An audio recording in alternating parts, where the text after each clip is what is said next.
Hello students, welcome back to my YouTube channel Mathematical Lens by Ganitha. In this video, we are going to continue with chapter 1, a square and a cube of grade 8 mathematics of the new NCERT textbook Ganitha Prakash. In this video, we are going to learn about cube roots. In the previous videos, we covered about what are the perfect cubes. In this, we will learn how to find out cube roots of some numbers, right? So let us see. Now we already know, we learned some cube numbers in the previous videos in the same chapter. So we know that 2 into 2 into 2 gives you 8. So what is cube root of 8 is 2. We call 2 as the cube root of 8. And how is it written? 2 is equal to cube root. This is the symbol used, and 3 is written for cube. So cube root of 8 is 2. So there is a general formula, y is equal to 2 cube. So here 8 is similar to y and x is 2. So x is known as the cube root of y, and it is denoted like this, s is equal to cube root of y. So similarly we wrote cube root of 8 is 2, right? So 8 means what? 2 cube. So this 3 and this cube root gets cancelled and you get the answer as 2. Similarly, what is the cube root of 27? It is 27 means 3 cube. Cube and cube root gets cancelled. The answer is 3. Cube root of 1000. So it is, here it is written wrong. Cube root of 1000 is 10. It is printed, misprinted. So just correct it. So cube root of 1000 is 10. Now in general, so cube root of n cube will be n.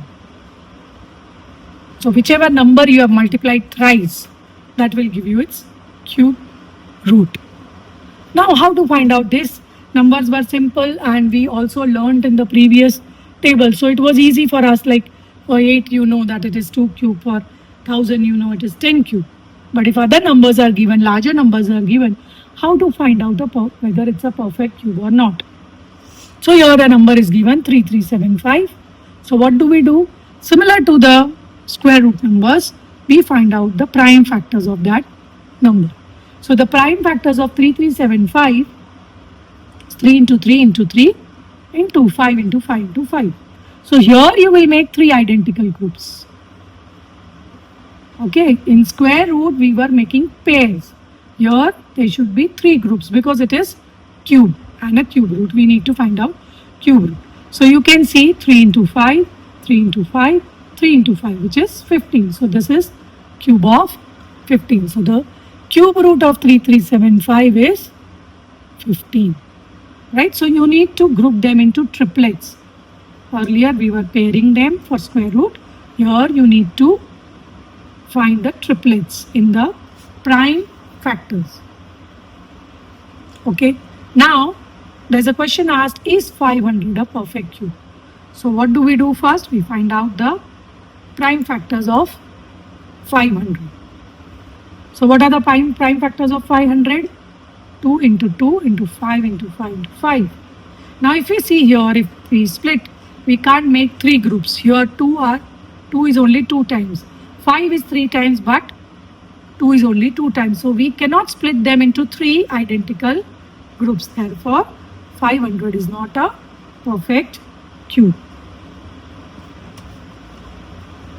Now let us, here some examples are given. Prime factorization of a number. So for 4 it is 2 into 2. So 4 cube, which is 64. Now for each 4 you can write 2 into 2 into 2 into 2. So 2 cube, 2 cube. There are 3 pairs. This I showed you 2 pairs because 4 is 3 times. So we split 4 into 2 into 2. That becomes easy. Now we form for cube, we form triplets. So 2 cube and 2 cube. So that is 2 2s are 4. So cube root of 64 is 4. Similarly, what are the prime factors of 6? 2 3s are 6. So 6 cube, what we'll do? 2 we write 3 times, 3 we write 3 times. So that is 2 cube and 3 cube. And 2 3s is 6. Similarly, prime factors of 15 are 3 into 5. So 15 cube, 3375. So you will write down prime factors of 3 and 5. So 3 times, 5 also 3 times. That is 3 cube into 5 cube. Right? This is how we find out the prime factors. 12, 2 into 3. So you can see 2 is 2 times here. So here it will be 6 times. 3 and 3. And 3 is 3 times. So 2 cube and 3 cube. That gives you 1728. Observe that each prime factor of a number appears 3 times in the prime factorization of its cube. So if it's a cube number, it will have triplets. It will have 3 sets. Now find the cube roots of these numbers. So 64, I'll show you 64 using the prime factorization method. But these numbers are small numbers. We have already learned the cubes of these numbers, so we know the cube root. But I'll just show you the method. If the number is bigger, what to do. So 2 32s are, 2 16s are, 2 8s are, 2 4s are, 2 2s are, and 2 1s are. So we need to see triplets over here. So we form pairs of 3. Okay, and we take 2 from this and 2 from this.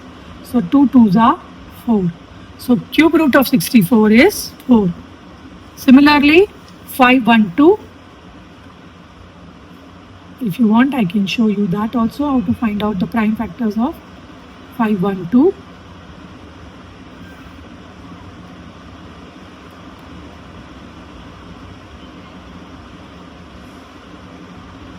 Again, we start with 2 because it's an even number. 2 2s are 4, 2 5s are 10, 2 6s are 12, 2 1s are, 2 2s are, 2 8s are, then 2 64s are, 2 32s are, 2 16s are. We did after 64 we did just now. So then after that it becomes easier for you. So 2 8s are, 2 4s are, 2 2s are, and 2 1s are. Now how many pairs are we getting over here? Triplets. How many triplets? 1, 2 and 3 triplets, right?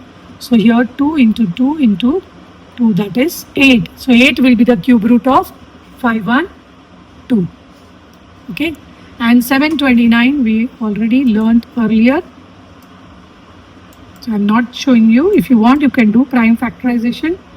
But if you have learned 1 to 10, all the cubes, it would be easier. This is the cube root of 729 is 9, right? Because 9 into 9 into 9 gives you 729. So answer will be 9. Successive difference.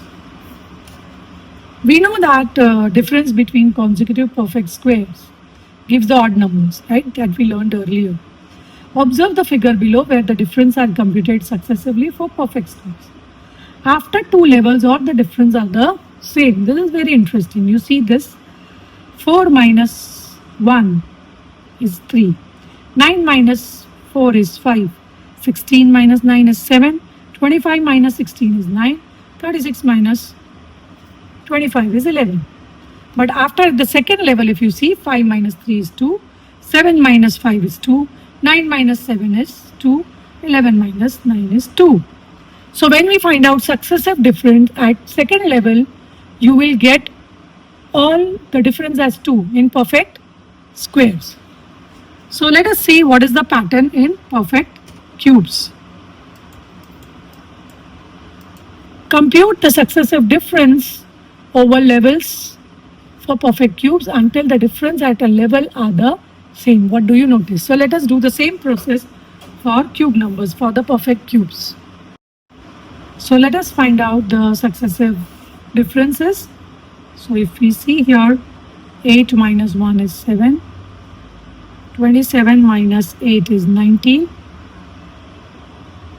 Difference of these two is 37. 64 minus 27 is 37. 125 minus 64 gives you 61. And 216 minus 125 gives you 91. If you remember, in 6th standard book, we have learned these numbers. These are hexagonal numbers. Okay.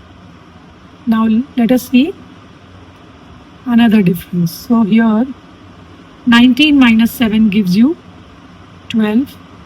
37 minus 19 gives you 18. Okay. Then 61 minus 37 gives you 24. 91 minus 61 gives you 30.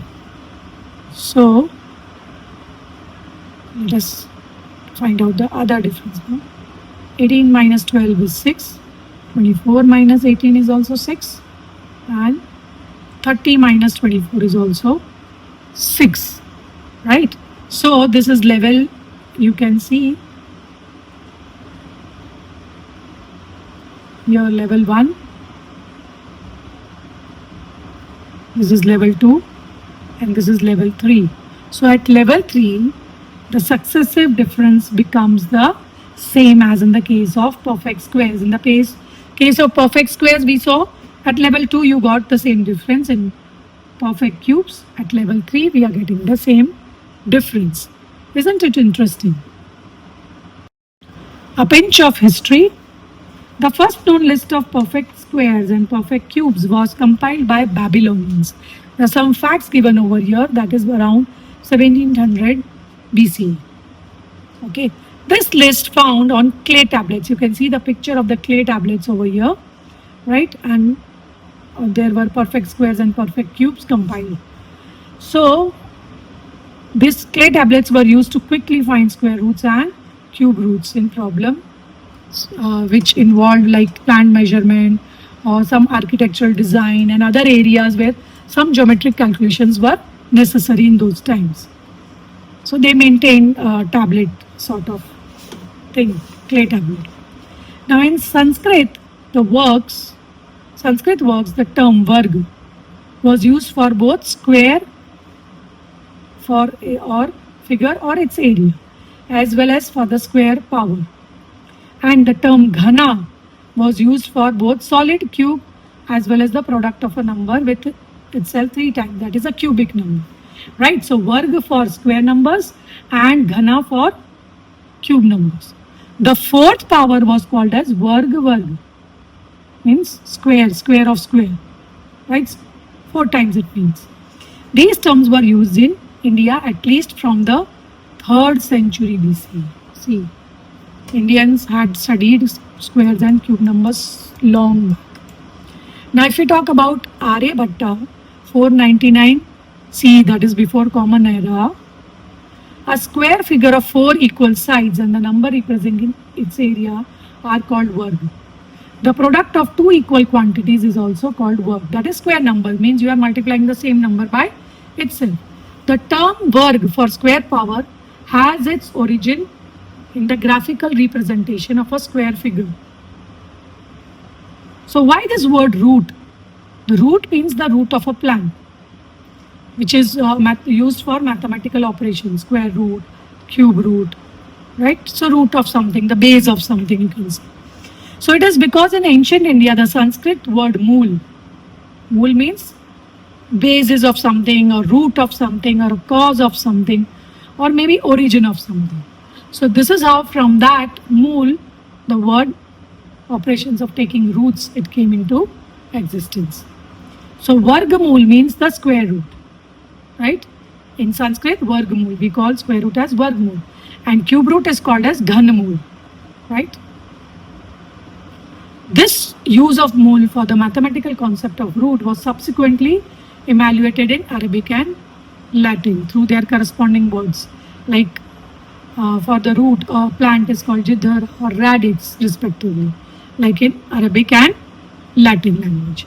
Now the term mool for root has been used in India at least for 1st century from 1st century BC. There was another term used was known as pad, that is food. Again, pad means the basis or the cause or the origin. So Brahmagupta, he explains the pad or the root of a kriti, that is a square, is that of which it is a square. Right? So you get the square root, the pad or the mool of that particular number. So you can see how this square and square roots are related to our history and how the historians or the earlier mathematicians could tinker with the numbers and find out the perfect squares and perfect cubes. Okay, so we'll continue with this chapter in the next video.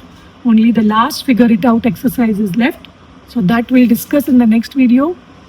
Thank you.